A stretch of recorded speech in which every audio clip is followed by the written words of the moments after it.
Hello' guys, আপোনালোকে কেনে আছে? আশা কৰোঁ আপোনালোকে সকলোৱে ভালে আছে। আজি মই দেখাম যে লাৰ্ণাৰ লাইচেন্স এক্সাম কেনেকৈ দিয়া হয়। তো ভিডিঅ'টো চাই থাকক। ভিডিঅ'টো ভাল লাগিলে ছাবস্ক্ৰাইব কৰি দিব। তো ভিডিঅ'টো ষ্টেপ টু ষ্টেপ চাই থাকক, ভালকৈ চালে বুজি পাব। তো চাই থাকক।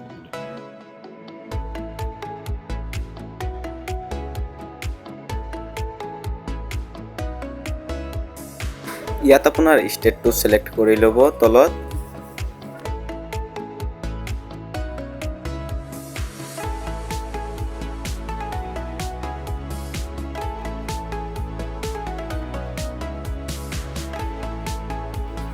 ইয়াত আপোনাৰ LL এপ্লিকেশ্যন নম্বৰ দিব লাগিব আৰু কেপচাটো বহোৱাৰ পিছত সাবমিট কৰাৰ পিছত এইটো অপশ্যন আহি পৰিব।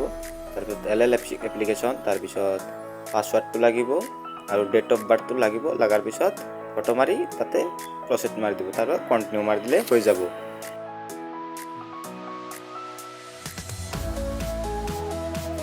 ইয়াত আপোনাৰ লেংগুৱেজটো সিলেক্ট কৰি ল'ব আৰু দুটা টিক মাৰ্ক দি দিব।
তো এতিয়া আমাৰ কমপ্লিট হৈ গ'ল আৰু ভিডিঅ'টো ভাল লাগিলে ছাবস্ক্ৰাইব কৰি দিব আৰু শ্বেয়াৰ কৰি দিব, লাইক কৰি দিব।